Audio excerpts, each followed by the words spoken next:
Hey, this is what it sounds like when a skinny girl twerk on you. It's not funny. Hey everybody, hope you're doing really well today. Before we start the video, I just want to say a quick thank you because we just got to 8K on this channel yesterday and I really appreciate it. Thank you to everyone who's been supporting the channel, liking, subscribing, sharing the videos. Thank you.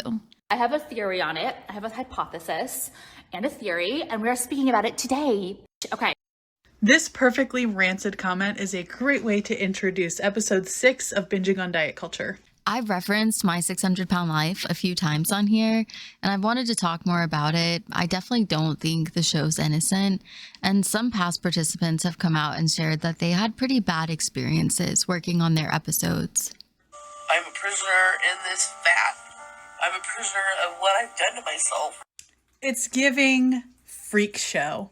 It's giving, I watch this show so I can feel better about myself and say, well, at least I'm not that fat.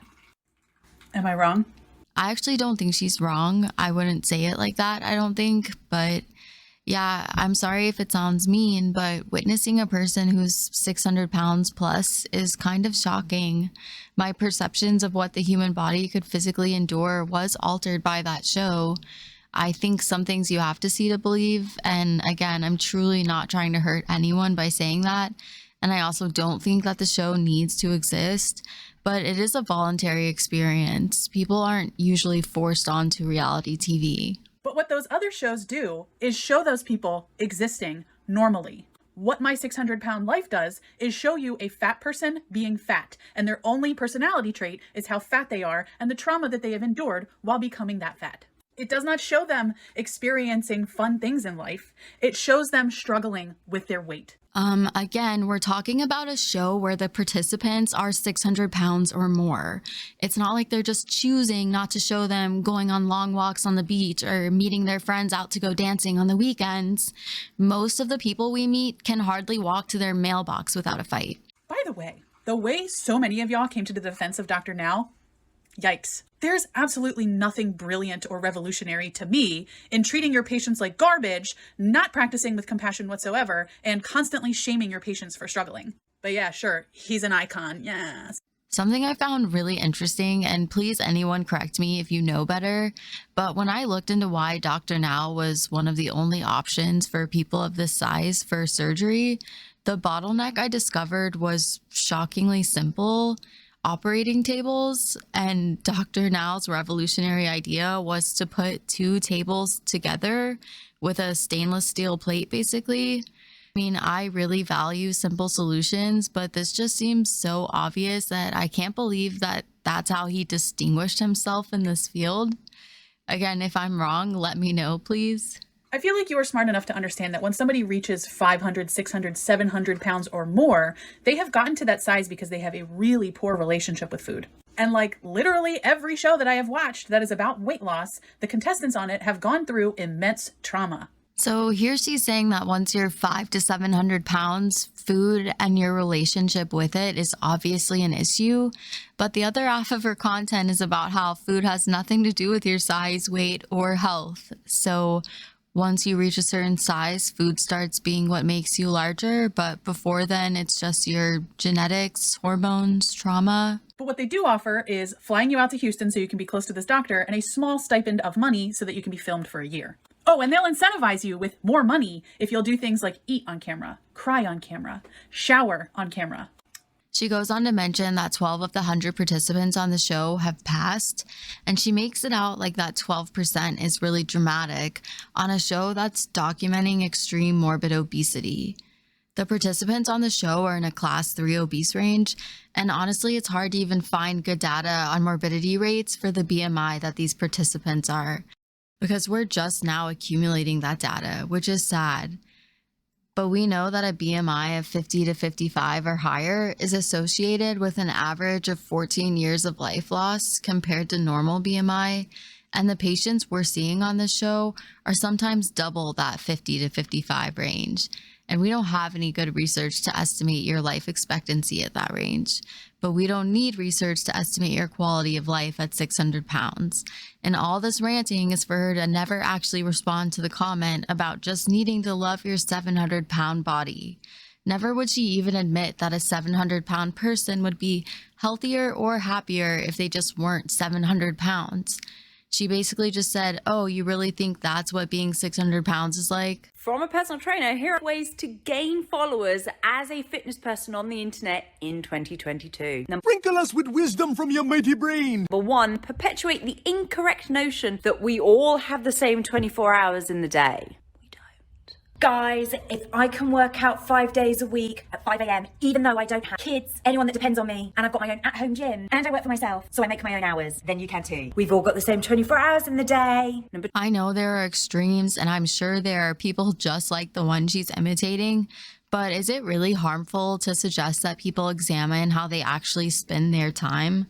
Not saying that it's my business or her business, but if you're saying you don't have time to work out and it's actually something you want to do, then I think it's valuable to break down your own personal schedule and see where you're spending your most valuable resource. 2, rebuff the concept of thin privilege. What do you mean thin privilege? I work hard to look this damn good. I still don't believe in thin privilege. I do believe in pretty privilege, kind of, the halo effect. And I don't think body positivity or any other movement is going to eliminate parts of our psyche that we hardly understand. Our brains project positive attributes and qualities on people we find attractive. And since attractiveness is subjective, sometimes this is going to work for you and sometimes this is going to work against you. Post very restrictive what I eat in a day content under the guise of intuitive eating. Hi guys, here's what I eat in a day when I'm intuitive eating, but also really restricting. I just made that up. Last but certainly not least, only post booty burning glute peach emoji-esque workouts. There is apparently no other body part that needs to be strengthened on the female body. God, I hope you can hear my sarcasm on all of this. You don't have to be a sarcastic bitch about it, okay? I have noticed this trend too, and it's funny, but it works. A lot of girls want to work on their butts right now, and there's nothing wrong with that. And plenty of others don't care, and the internet is big enough that even people who promote McDonald's cheeseburgers as health food get to be fitness influencers now. Wow. I mean, how do I say this politely? You're the problem! So what's happening here is a doctor left a comment on this certified intuitive eating coach's page saying that she doesn't understand the BMI. You're the problem! You are the problem. You are the problem. You are the problem. At this point, most doctors will agree, if they studied BMI at all after medical school, or have looked into weight-neutral healthcare or equitable healthcare at all, that BMI is problematic at best and complete and utter trash and harmful at worst. I'm sending my thoughts and prayers to your patients. And instead of just taking this as a creator yelling at you on the internet, as someone who's taken an oath to do no harm, I hope you do your research. I know appeals to authority are logical fallacies, but this woman doesn't even have where she was certified in intuitive eating on her page, yet she feels confident enough to tell a doctor to go do his research on body weight and health. This from the same community that's preaching to just eat entire pans of cinnamon buns until your intuition tells you to try something else. For the last part of this video, I want to look at a few different jokes and sort of discuss whether there's a difference in making jokes about other people's bodies and body shaming, or is it all sort of the same? Hey, this what it sound like when a skinny girl twerk on you. It's not funny.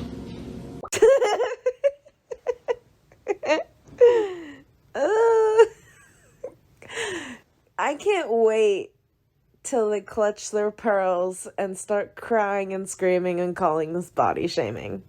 It's like, I'm seriously like the most compassionate person in this whole room. So that one was apparently funny enough, but this next one is apparently not. How do you get a fat girl to with you? I don't know either, but it's probably a piece of cake. How do you get a fat girl to with you? She hates it.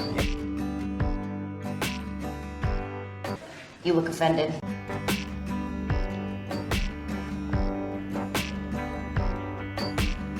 Long dick. I have opinions on this, but again, I really want to hear y'all's. I will say comedy is something I really appreciate when it's provocative yet still funny, and that's obviously subjective, but I think the joke about skinny girls twerking is funny. It's fine. For this last one, she's stitching a video where a guy says, when Hinge says most compatible, but it's just me and some absolute hog, which is obviously gross and unnecessary, so she's about to go in on him. Genuinely though, I think it's funny that you're like 2 inches taller than the hand dryers in the bathroom. Is he gonna be okay? I think it's funny that you're 5'7", and I'm just trying to picture you trying to climb into that monstrosity of a truck, and that's doing it for me more than any fat joke that I've ever heard. And I also think it's funny that you think having 20,000 followers on TikTok makes you comedic legend. Post a video of you trying to get into that truck, and I guarantee you way more followers than trying to do this tired shit. I know people at Walmart get to see it every day of you trying to like baby man, like climb your way into that thing. But I think people on TikTok need to see it, man. For real. You should have never called me a fat ass Kelly Price. So I'm curious to hear what y'all have to say about these jokes. I know for the last one, as a thin person reading that, I would just be really grossed out and wouldn't want to date anyone who talks about women that they're not attracted to in that way. And I would much rather see someone go off on him for that than just become the girl version of him. I'm going to end the video here for today. Thank you so much for making it all the way to the end. If you're here with me, give the video a like and subscribe if you haven't already. I really want to say thank you so much for all the support I got on the last video I put out. It really meant a lot, especially since it wasn't the usual style that we've done on this channel before. So thank you so much for that support and feedback. Everyone take care until the next video. Bye.